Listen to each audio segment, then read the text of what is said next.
सो hey guys, आज हम पढ़ेंगे डायपोल मोमेंट क्या होता है।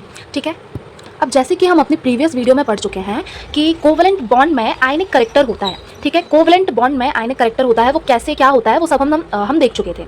ठीक है, तो डायपोल मोमेंट पढ़ने से पहले हम एक छोटी सी चीज़ देखेंगे जो कि मैंने अपनी प्रीवियस वीडियो में भी आपको नॉन पोलार और पोलार कोवेलेंट बॉन्ड के बारे में बताया था, जो कि हम देखेंगे।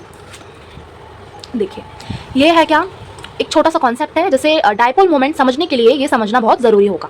ठीक है, हम कोवेलेंट बॉन्ड, ठीक है, कोवेलेंट बॉन्ड अब हम दो तरीके से पढ़ते हैं, एक होता है नॉन पोलार और एक होता है पोलार। तो जो बेसिकली नॉन पोलार होता है, इनमें मान लो ये एटम्स हैं, ठीक है, ये एक एटम ये दूसरा एटम और इनके बीच में इलेक्ट्रॉन पेयर रखा हुआ है। अभी जो इलेक्ट्रॉन पेयर है ये बी के पास जाएगा या ए के पास जाएगा, ठीक है, और उसी को हम इलेक्ट्रोनेगेटिविटी कह देते हैं कि अगर ए इस बॉन्ड पेयर को, अगर इस इलेक्ट्रॉन पेयर को अट्रैक्ट करता है और बी अट्रैक्ट नहीं कर पाता है, तो हम कहेंगे कि भाई ए की इलेक्ट्रोनेगेटिविटी ज्यादा है और बी की कम है। अब मान लो ए और बी दोनों की इलेक्ट्रोनेगेटिविटी सेम है, तो अब ये जो इलेक्ट्रॉन पेयर है ये बी के पास जाएगा या ए के पास जाएगा। ठीक है, तो होगा कुछ ऐसा कि अब देखो इलेक्ट्रॉन पेयर है, मतलब कि दो इलेक्ट्रॉन है, तो एक इलेक्ट्रॉन बी के पास चला जाएगा और एक इलेक्ट्रॉन ए के पास चला जाएगा। इसलिए मैंने ये आधा एरो बनाया है विच रिप्रेजेंट्स कि एक इलेक्ट्रॉन बी के पास गया और एक इलेक्ट्रॉन ए के पास गया। ठीक है, इसका मतलब ये है कि इलेक्ट्रोनेगेटिविटी डिफरेंस है ही नहीं, मतलब कि जीरो है। तो ए और बी दोनों की इलेक्ट्रोनेगेटिविटी सेम है या इलेक्ट्रोनेगेटिविटी डिफरेंस है ही नहीं, इसकी वजह से ए और बी दोनों में कोई चार्ज नहीं चढ़ेगा, कोई भी चार्ज सेपरेशन नहीं होगा और ये दोनों क्या बन जाएंगे, फ्री रेडिकल्स हम इनको कहते हैं।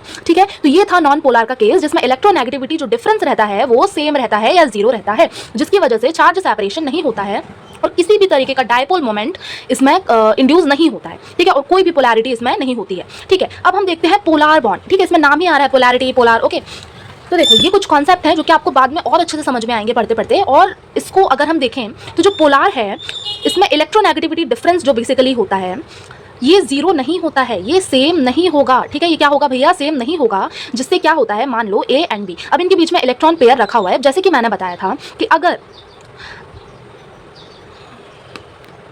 तो हम ये देख रहे थे कि अगर ए और बी इन दोनों की इलेक्ट्रोनेगेटिविटी सेम नहीं है और अगर मान लो ए की इलेक्ट्रोनेगेटिविटी ज़्यादा है बी से, ठीक है, जैसे कि यहाँ पे लिखा हुआ है बी की इलेक्ट्रोनेगेटिविटी ज़्यादा, तो हम बी की लेके चलेंगे। तो बी की इलेक्ट्रोनेगेटिविटी अगर ज़्यादा है ए से, इसका मतलब ये है कि B have more tendency to attract the electron pair. Okay, मतलब कि बी की इलेक्ट्रोनेगेटिविटी ज्यादा है ए से, तो ए के ऊपर चढ़ जाएगा, मतलब इनमें चार्ज सेपरेशन होगा, डायपोल मोमेंट इंड्यूस होगा, जिसकी वजह से क्या होगा, चार्ज सेपरेशन में होगा, तो ए के ऊपर पॉजिटिव पार्शियल चार्ज चढ़ जाएगा और बी के ऊपर नेगेटिव पार्शियल चार्ज आ जाएगा। ठीक है, तो ये होता है पोलर कोवेलेंट बॉन्ड। ठीक है, इतनी चीज हमने देखी।